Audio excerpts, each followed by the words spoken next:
Jaylen Brown recovers. The Jays do a great job. The Celtics crash the glass, and they get a win, a tournament win. That's exciting. We'll talk about it right now in a bonus Locked On Celtics podcast.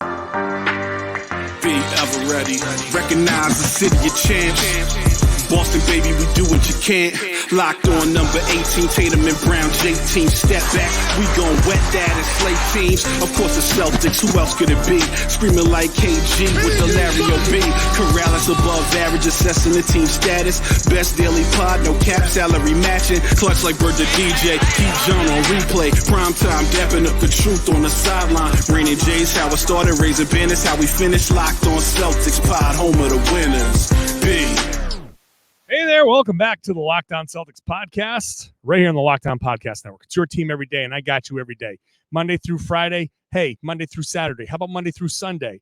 Every day the Celtics play, I've got a bonus podcast for you. Celtics play on Friday night, and so here I am at the TD Garden. This is not a backdrop. This is the actual.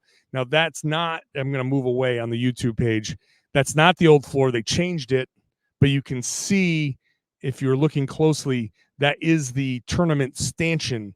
So you should be watching on YouTube because the show is available for free everywhere podcasts exist on audio, but also on YouTube so you can see all the fun little things like me podcasting here from the TD Garden at 2 a.m. after the Celtics 121-107 win over the Brooklyn Nets. It's funny, I texted Tom Westerholm after the game. We were talking a little bit there. And he's like, this was just a regular-ass win, and that's exactly what this was. By the way, I'm John Karalis. I used to play a long time ago. Now I'm covering the Celtics for Boston Sports Journal, and I'm just having a grand old time doing that here, writing and podcasting for you. This was, in a nutshell, a plain old, simple, better team beats the worst team. There's nothing else you can really, like, it's the Celtics at basically full strength minus Al Horford. The Nets, who are, scrappy and will be, hovering around 500 probably, maybe a little bit below, but missing a few guys. Again, no real size, no Nick Claxton, no rim protection. So the Celtics took advantage of that. And they came through with a just standard run-of-the-mill good old win, just a good old boring, like for most of the game, I was like, what the hell am I going to write about? What is the overarching story in all of this? There are a few things that I like today. I'm just going to talk quickly. I'm not going to go too crazy with the bonus podcast here because not a ton here to dive into. Nice performance here from Jaylen Brown. Important. Every time he has a bad game, I'm going to say it's important that he has a good game the next time, because you don't want to get him into a slump. The more he gets into a slump, the more he's going to try to get out of the slump. And you don't want him to be looking for his offense. You want him to just, in the flow of things, get his shots. 28 points, 19 shots, 5 of 9 from 3.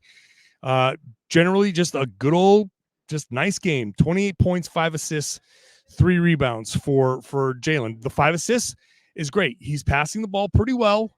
I know that he's criticized for not passing the ball, but I think if you really look closely here, he's finding his way towards some assists. He's finding his way towards some potential assists. He's actually passing the ball okay. So nice bounce back from Jaylen Brown. He got things started. Jaylen got going early on. That's a typical performance for him. Jayson Tatum got going after that. That's a typical performance for him. 23 points, 4 of 11 from 3, 6 of 17 overall from the field. Not the best shooting for him, but 7 of 9 from the free throw line, 10 rebounds, 3 assists. And he got things going in the fourth quarter. The turning point in this, after a third quarter where the Celtics were kind of blah, right? It was nothing special. Derek White, by the way, in the third quarter did a great job. He had 8 points in the third quarter. He finished with 11 overall. 8 in the third quarter might be the most important 8-point performance in a quarter you're going to find in just a regular old win like this, because that kept the Celtics from really giving too much back to the Brooklyn Nets. And I felt like the Celtics built a lead. I think it was as high as 17 in the third quarter, and Brooklyn just sort of walked it down. I like to, we always talk about going on runs, but they didn't go on a run. They went on a nice brisk walk, and they walked that lead down slowly to 9 to start the fourth quarter. But boom, Jayson Tatum. It was actually Jayson Tatum and Sam Hauser who combined. They had 9 points apiece in, I think it was an 18-6 run that basically created a 21-point lead, and Brooklyn never even challenged after that. So, but that's where Tatum stepped in and did most of his damage. Since I mentioned Sam Hauser, nice to see. Remember last time I was podcasting from, in my mobile setup here, it was from the, what's it called? Forget what the hell the Washington Arena is called, the Comcast Center or whatever the hell center it's called in Washington now.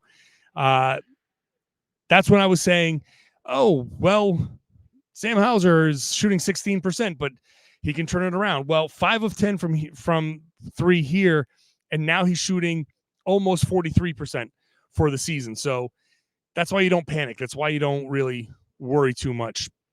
But so nice performance from the Jays, nice performance from Sam Hauser, nice performance from the guards, just the overall guard play. I mentioned Derek White, who didn't have the best shooting night, but the 8 of 11 points in the third quarter was huge to hold the Nets off enough until Tatum was able to come in and take over. Jrue Holiday, 13 points, 12 rebounds, 9 assists for the second time this season, 1 assist shy of a triple-double. So a nice performance from him, although, again, not the best shooting night. But the guard play was good. He had one of the keys for him, 3 offensive rebounds. Another guard, Peyton Pritchard, who broke out of his slump, 5 of 10, 2 of 7 overall from 3. But he had 13 points, 5 rebounds. He had 4 offensive rebounds. The Celtics had 17 offensive rebounds. They won the second chance points battle by 29-5. That's an important, that's kind of, you want to point to one thing where the Celtics ended up winning this. That's it. Second chance points, 29-5. It's a 24-point difference. That happens to be their biggest lead, 24 points. So I don't think that is a coincidence there at all. When you're able to create that many more opportunities, you have a night like this where the Nets actually shot 40.5% from 3, which is pretty good, 15 of 37. The Celtics shot 36.5%. So they were outshot by a solid 4% from 3, which is not insignificant. But they hit 4 more 3-pointers because they were able to get 52 up. This is why the volume is important. They were able to win the field goal attempts battle 94-85. When you get 17 offensive rebounds to Brooklyn's, I think, was it 9? To get that many more opportunities than the other team, that gives you the opportunity to, hey, we're not shooting well. We're shooting about average. But the volume of shots is going to get you the amount of makes that you need. So the Celtics end up winning this game by, 14? Well, the opportunities that they got, they resulted in 19 3-pointers to Brooklyn's 15. That 4 3-pointer difference is 12. So 12 of the 14 points, you can say, are kind of extra points that they got because they crashed the boards. So it all adds up, right? And to have guards, Peyton Pritchard, Jrue Holiday, be the guys that crashed and were able to get you those extra opportunities, I think it's important. I think it's a function of this offense because there's so many opportunities being created. Post play, you saw a little bit of Porzingis in the post, although he only got 4 shots. I didn't like that he only got 4 shots. That's still part of the give and take, the ebb and the flow of what this season is right now for the Celtics. They've got to figure out a little bit more balance when it comes to that. But you still saw Porzingis kind of passing out of the post. He got a couple of assists. And that kind of old school, I wrote a piece on Boston Sports Journal talking about the old school mentality of post-ups, which you don't see a ton of anymore. The Celtics are in the top 10 in the NBA in post-ups. I think they're going to want to pump that up a little bit more. They are significantly improved offensive rebounding from last year. The numbers compared this year to last year are noticeable. They're averaging 12 offensive rebounds per game, up from 9.7 last year. They're grabbing 31% of the available offensive rebounds, up from 25.5% last year. They're averaging 16.6 second chance points compared to 12.7 last year. So if they can keep that up, it's early, it's only 8 games, but if they can keep that up, that's a big part of them getting the points, getting the opportunity to put more points on the board. It's all about the shots. I think one of the more important stats for a team like Boston that's trying to put up a bunch of points, it's the field goal attempts. They need to be up here. I love it when they're in that mid 90s. They need to be up into that mid 90s range. They need to average 94, 95, 96. They need to be in that middle 90s at least, so they can get enough shot attempts up to make up for some of their poor shooting nights. They need to just keep on shooting, just so like the law of averages can kick in and some of those shots are going to fall. Some of those offensive rebounds, you can crash and get some of those offensive rebounds. Some of those putbacks, they turn into easy buckets. They turn into cleaner looks. They turn into fouls. So keep getting those shots up. The more you offensive rebound, the more opportunities you're going to have. So it's a little bit of an old school mentality, because a lot of coaches like Doc Rivers, notoriously going all the way back to the 2008 team, that team never crashed the offense. It was just get back and stop the transition. That was the most important thing for Doc.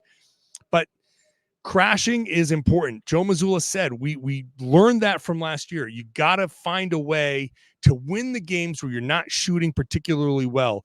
The Celtics shot 43.6% from the field and 36.5% from three. They still managed to put up 121 points. That's kind of amazing when you think about it. But by getting those 94 field goal attempts, by crashing the boards, getting the 17 offensive rebounds. Shout out Luke Cornett, 6. I'm focused on the guards because they're, I think that's a little bit more impactful. I think Luke got he got 6, but he got like 2 here and 2 there trying to tip. But regardless, I mean, it's all keeping the possessions alive. So I don't want to downplay that at all. I think the guards overall had pretty good games and good impact. The rebounding was especially important here, and that's going to be the formula for Boston. Yes, the formula is going to be a lot of three-pointers, but the three-pointers that they got were generated by just crashing the boards and continuing to flow the offense and find those guys for good looks. Still taking a few too many pull-ups for my liking. I think that's something that's going to need to settle down as I get into some of the things that I disliked. They do rely on the pull-up jumper a little too much. That's going to, I think there's a balance between early offense and just searching for your shot. That's something the Celtics are going to have to figure out. I understand. I've wrapped my head around it. I've said this before on the podcast, but I'll say it again here. I understand the concept of the early offense. Derek White is dribbling the ball down the floor. His guy drifts behind the three-point line and is retreating. So get that in-rhythm shot, pull up from 3. You don't want to take contested layups.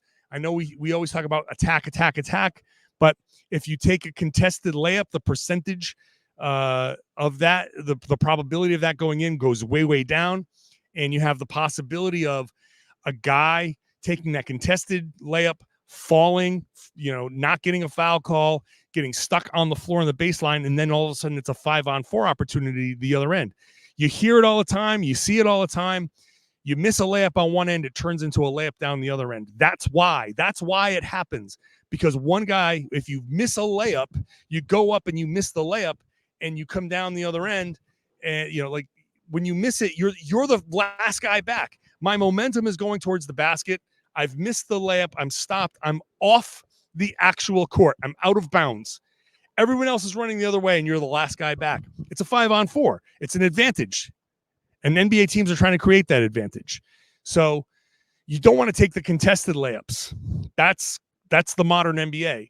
If it's contested, you kick it out, and maybe you can get a corner three.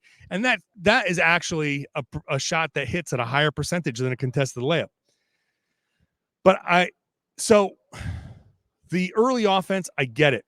But you can't have 5 guys searching for early offense, because then it just becomes a parade of just jumper after jumper after jumper after jumper. You're going to have to start running an offense at some point. The Celtics took 94 shots. They put up, I think, 36 in the first quarter, which was an outrageous number because the Nets shot 52% in the first quarter, and they only turned the ball over twice. And the Celtics still managed to get up 36 shots because there were a lot of early offense pull-up jumpers. They need to temper that. I'm not saying give up the early offense. I understand early offense. I get it. I reluctantly agree with it. But that can't be everybody. Everybody can't be searching for it. There has to be a balance. And the last thing I didn't like, the minutes with JB and the bench. Jaylen Brown and the bench still not working. And that has to be a mix. If you're gonna have, and you have to have, the stagger between Jaylen and Jayson, it can't just be Jaylen. We're gonna have to deal with losing those minutes. Historically, the Celtics have not done great in those minutes with Jaylen and the bench. They have to figure something out there. They have to.